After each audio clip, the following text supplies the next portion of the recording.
Shalom saudara pendengar saudara rohani yang dikasihi Tuhan Yesus Kristus. Selamat datang di Renungan Rohani malam hari ini.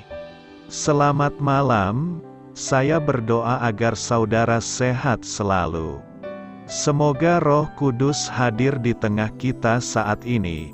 Sebelum kita mulai renungan malam ini, marilah kita bersama-sama berdoa. Bapa kami yang di surga, Bapa di dalam nama Tuhan Yesus Kristus, kami sungguh mengucap syukur, ya Tuhan, oleh karena Engkau sangat baik buat kami. Engkau ada bersama kami dan menopang hidup kami di siang hari dan di malam hari. Engkau ada bersama-sama dan menyertai kami. Tuhan, kami memuji dan bersyukur kepadamu pada malam hari ini, kami masih bisa berkumpul di rumah kami yang kecil ini. Tuhan, saat ini kami hendak mendengarkan firman-Mu. Berilah pengetahuan dan bimbinglah hamba-Mu ini agar apa yang Engkau firmankan dapat bekerja sesuai kehendak-Mu. Buat kami jemaat-Mu, bukalah hati dan pikiran kami untuk mendengar dan menerima firman-Mu. Kiranya firman-Mu ini dapat menjadi berkat bagi kami. Berbicaralah Tuhan, kami sudah siap menerima firman-Mu. Di dalam nama Tuhan Yesus Kristus kami berdoa dan mengucap syukur. Amin. Sahabat saudara rohani, pembacaan ayat emas Alkitab renungan kita malam hari ini. Nats pilihan kita adalah, tidak ada yang berbuat baik, seorang pun tidak. Tertulis dalam kitab Mazmur 14 ayat 3, kata kunci renungan pada malam ini adalah saling menuding. Dan bacaan kita pada malam ini terambil dari kitab Mazmur 14 ayat 1 sampai dengan ayat 7.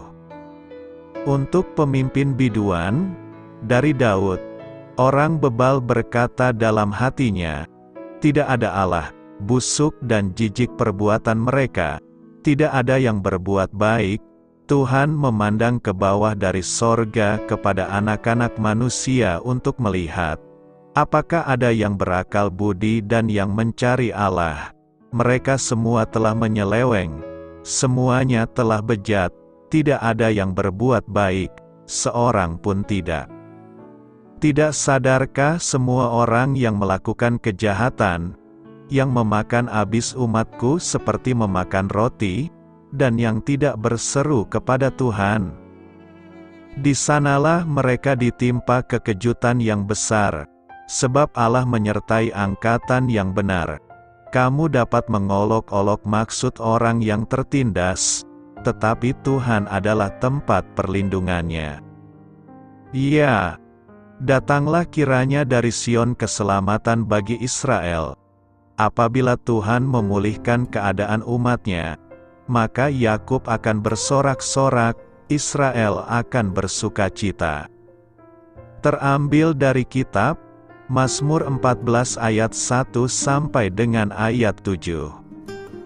Topik dari ayat emas renungan kita adalah, satu dosa yang disangkal dapat menjadi dua dosa. Mari kita mulai renungan malam kita.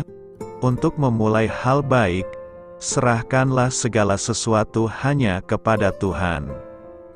Mari kita mulai segmen kisah inspiratif. Seorang karyawan bagian penagihan pada sebuah toko besar memberikan sebuah pemahaman tentang reaksi alamiah manusia kepada saya. Ia memberitahu saya bahwa berulang kali ia mendapatkan tanggapan berikut ini dari para pelanggan yang suka menunggak pembayaran tagihan mereka. Pasti ada orang yang utangnya lebih besar daripada saya. Datang kembali lain kali saja, ya. Karyawan itu mengatakan kepada saya, mereka sama sekali tidak mengerti permasalahannya. Memang banyak orang yang utangnya lebih besar. Namun, saya harus memberitahu mereka dengan sopan. Masalahnya bukan orang lain berutang lebih besar. Catatan kami menunjukkan bahwa batas waktu pembayaran Anda sudah lewat. Kecenderungan orang berdosa adalah mengalihkan perhatian dari dirinya sendiri dengan menuding orang lain. Orang-orang beragama mencoba memaklumi ketidakkonsistenan mereka dengan menuding orang-orang kafir di sekitar mereka. Lalu orang-orang kafir tersebut mencoba mengelak dengan membantah hal itu, dan mengungkapkan kemunafikan kaum beragama. Namun, Allah tidak bisa dipermainkan oleh orang-orang yang saling menuding. Bila kita melihat seseorang yang tampaknya memiliki lebih banyak dosa daripada kita, sebenarnya itu ilusi. Semakin cepat kita menyadari bahwa tak ada orang yang lebih berutang kepada Allah selain diri kita, maka semakin cepat pula kita menerima pengampunannya. Dia memberikan pengampunan bagi mereka yang dengan rendah hati menyadari bahwa mereka memiliki banyak sekali utang. Mengapa Allah mengizinkan hal-hal buruk terjadi pada orang baik? Mengapa hal-hal buruk terjadi pada orang baik? Ini adalah salah satu pertanyaan yang sulit dijawab. Allah itu kekal, tak terbatas, Maha Tahu, Maha Hadir, Maha Kuasa, dan sebagainya. Bagaimana mungkin manusia yang tidak kekal, terbatas, tidak Maha Tahu, tidak Maha Kuasa atau tidak Maha Hadir, dapat memahami jalan pikiran Allah secara memadai? Kitab Ayub membicarakan soal ini. Allah mengizinkan iblis melakukan apa saja terhadap Ayub, asal jangan membunuh dia. Bagaimana reaksi Ayub? Lihatlah, walaupun ia hendak membunuh aku hendak berharap kepadanya, dengan telanjang aku keluar dari kandungan ibuku. Dengan telanjang juga aku akan kembali ke dalamnya. Tuhan yang memberi, Tuhan yang mengambil. Terpujilah nama Tuhan. Ayub tidak memahami mengapa Allah mengizinkan semua itu terjadi. Namun dia tahu bahwa Allah itu baik dan karena itu dia tetap percaya kepadanya. Seharusnya, sikap Ayub itulah yang juga menjadi sikap kita. Allah itu baik, adil, pengasih dan pemurah. Seringkali kita tidak bisa mengerti hal-hal yang terjadi. Daripada meragukan kebaikan Allah, kita seharusnya percaya kepadanya. Percayalah kepada Tuhan dengan segenap hatimu, dan janganlah bersandar kepada pengertianmu sendiri. Akuilah Dia dalam segala lakumu, maka Ia akan meluruskan jalanmu.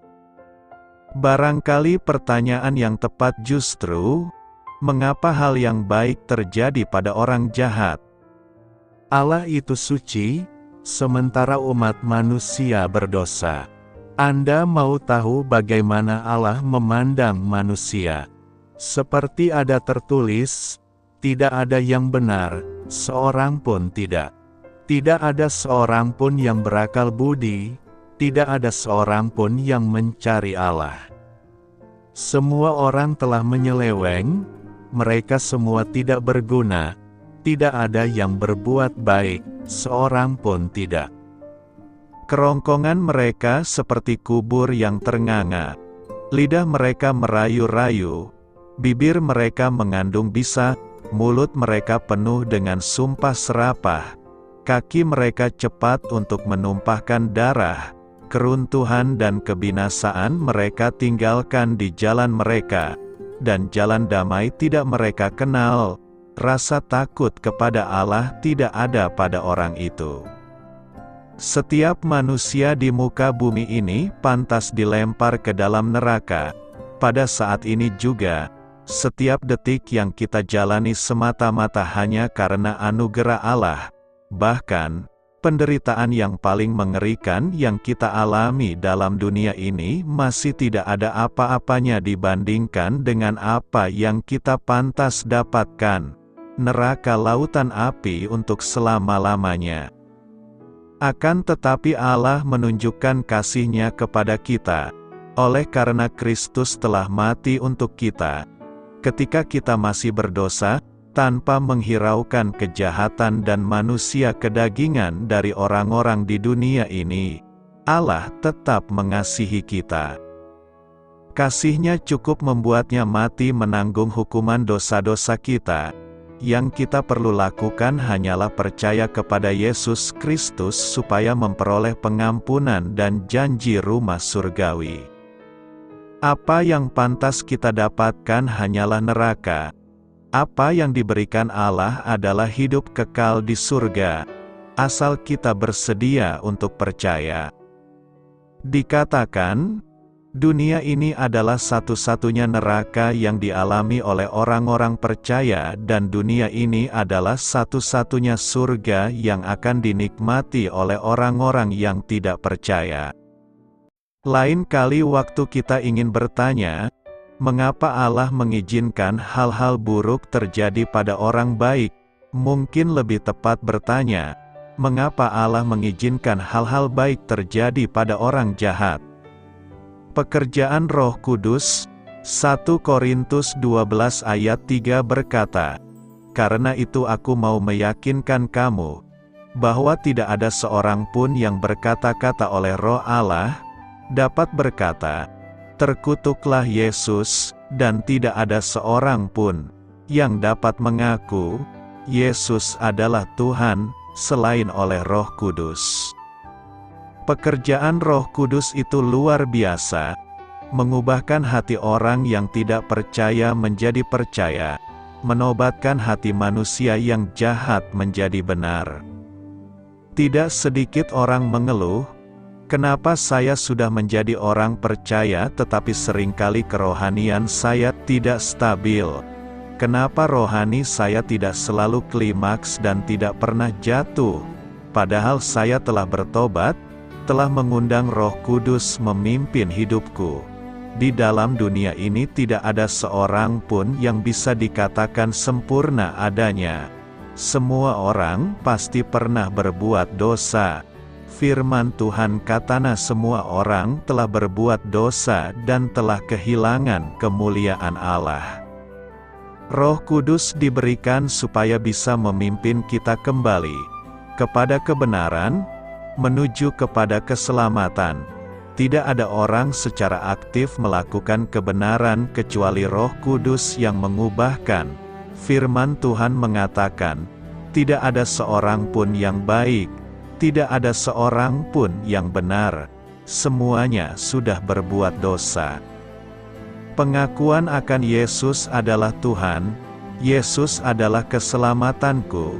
Semuanya datang dari Roh Kudus yang tinggal di dalam kita. Marilah kita menanggapi ini dengan hati yang takut akan Tuhan, dengan hormat kepadanya, kepada apa yang telah ditetapkan, karena yang ada di dalam kita lebih besar kuasanya dari apapun yang ada di dalam dunia ini.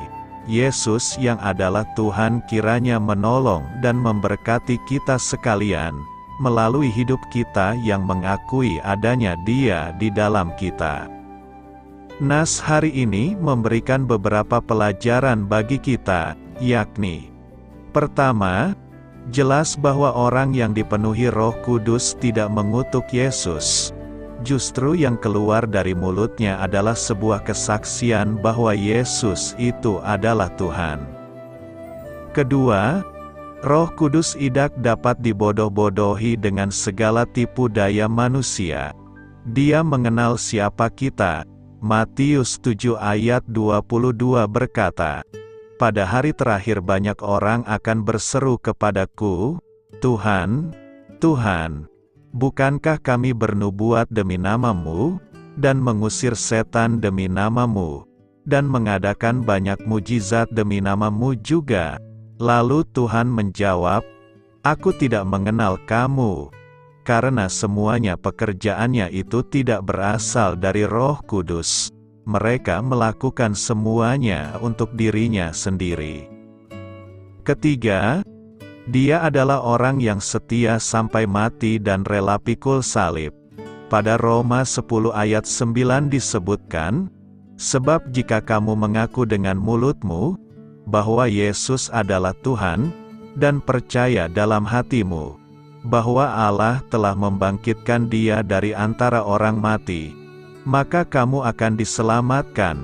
Karena pada masa itu setiap orang yang mengaku Yesus adalah Tuhan, maka seketika itu dia menolak Kaisar adalah Tuhan.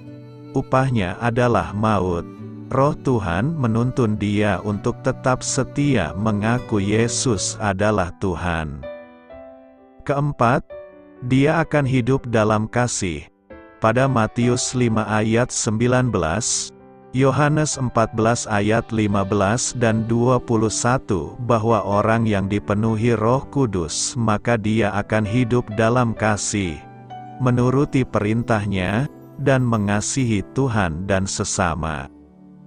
Firman Tuhan pada saat ini ingin menyampaikan pesan kepada kita agar menggunakan talenta yang ada pada kita untuk sesuatu yang baik. Jangan menyalahgunakan talenta kita untuk sesuatu yang tidak baik. Jika Tuhan mengaruniakan pada kita kemampuan bernyanyi, maka pergunakanlah itu untuk memuji Tuhan.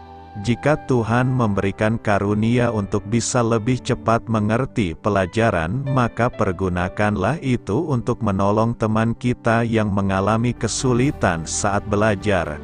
Jika kita dikaruniakan kemampuan untuk bercerita, maka berceritalah tentang Tuhan Yesus dalam hidup kita. Karena itu, apapun karunia atau talenta yang ada pada kita, tetaplah rendah hati, karena semuanya berasal dari Tuhan. Tuhan senang kepada orang yang takut akan Dia. Mazmur 147 ayat 11 berkata, "Tuhan senang kepada orang-orang yang takut akan Dia, kepada orang-orang yang berharap akan kasih setia-Nya." Ternyata rahasia membuat Tuhan senang adalah hiduplah takut akan Dia. Orang percaya yang menghormati Tuhan membuat Tuhan senang. Sudahkah kita membuat Tuhan senang? Sudahkah kita takut akan Allah? Hal ini ditegaskan pemazmur bahwa kesenangan Tuhan adalah orang yang takut akan Tuhan dan yang berharap pada kasih setia-Nya. Orang yang demikian adalah yang sadar dan yakin akan kuasa Tuhan dalam kehidupannya, bahwa tidak ada kuasa dan kekuatan yang lain yang memampukan kita menghadapi segala liku-liku kehidupan.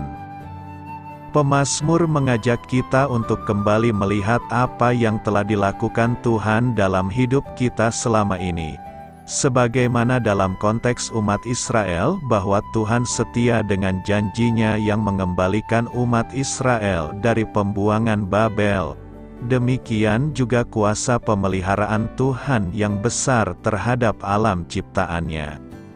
Jika kita berefleksi dari nas hari ini, maka tentu kita sebagai orang tua pasti senang sekali bila anak-anak kita dapat menyenangkan hati kita, sekalipun itu bukan tujuan utama kita sebagai orang tua. Secara umum dapat dipastikan bahwa semua orang tua mempunyai harapan setelah anak-anaknya dewasa. Ingin anaknya menjadi orang dewasa yang baik, takut akan Tuhan, sukses dalam karir, dan dapat menyenangkan hatinya. Tidak ada satupun orang tua yang senang ketika anak-anaknya yang sudah dewasa menjadi orang yang bermoral rusak, memiliki keluarga yang berantakan, dan menyusahkan hatinya. Menyenangkan hati tidak ada kaitannya dengan setor uang jasa, saat ketika setiap bulan anak-anak mengirimkan uang bagi orang tua mereka. Sekalipun bisa saja dalam bentuk seperti itu. Tetapi bukan semata-mata itu, menyenangkan hati bisa dalam bentuk berbicara, berbagi pengalaman, pergi dan makan bersama, menaruh perhatian, dan sebagainya.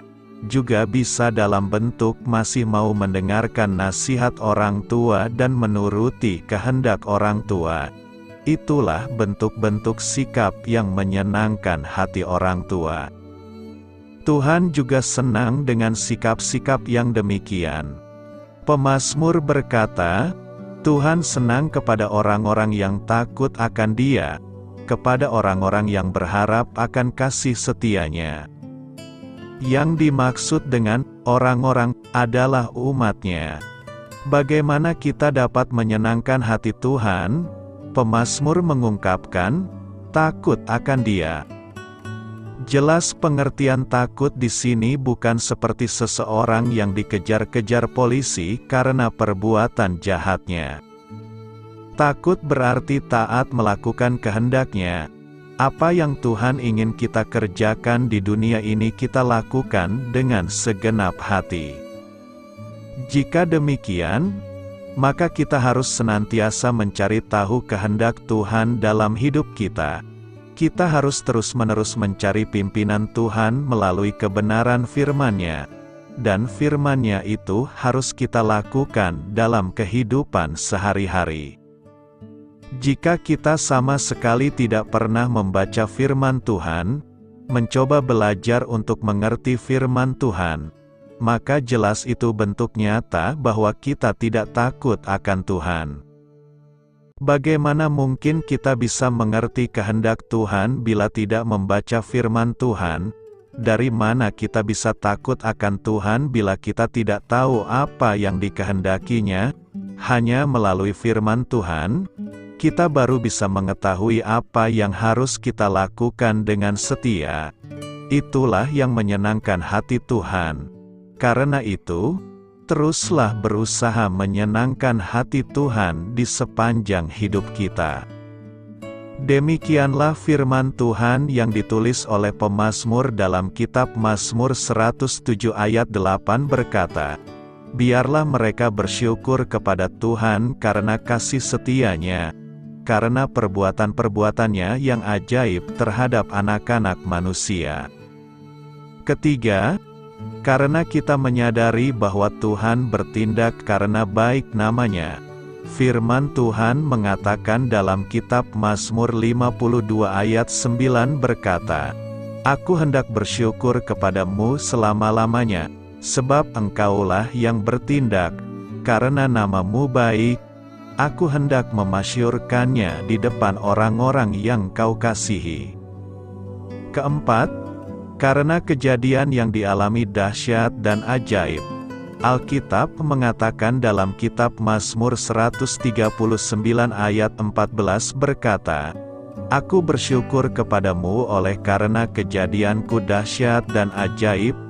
Ajaib apa yang Kau buat, dan jiwaku benar-benar menyadarinya. Karena itu, teruslah bersyukur kepada Tuhan atas segala kebaikan-Nya yang telah kita rasakan dan nikmati. Beritakanlah Injil kepada segala makhluk, hormatilah semua orang. Selamat beristirahat malam dalam kasih setia Tuhan. Doa saya menyertai saudara sekalian, mari bertumbuh dalam iman bersama saudara rohani. Saya memberkati Anda agar sewaktu Anda mencarinya dari Dia, Bapa Surgawi Anda akan memberikan bagi Anda roti harian Anda. Dalam nama Yesus Kristus, Tuhan yang berkuasa atas alam semesta dan menuntun kita kepada iman yang menyelamatkan, Tuhan Yesus menyertai senantiasa. Terima kasih sudah berkenan mendengarkan renungan malam saudara rohani. Tuhan memberkati. Amin.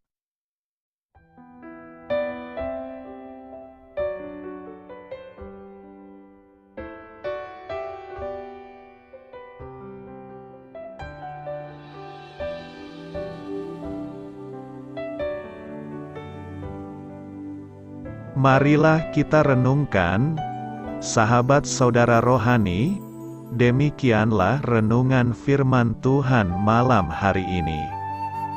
Semoga menjadi berkat di dalam hidup kita dan menjadikan kita pribadi yang lebih baik. Sebelum kita beristirahat pada malam hari ini, marilah kita berdoa.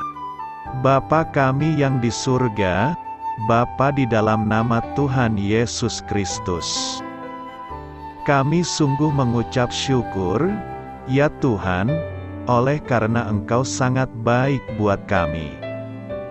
Engkau ada bersama kami dan menopang hidup kami di siang hari dan di malam hari. Engkau ada bersama-sama dan menyertai kami, ya Tuhan Yesus.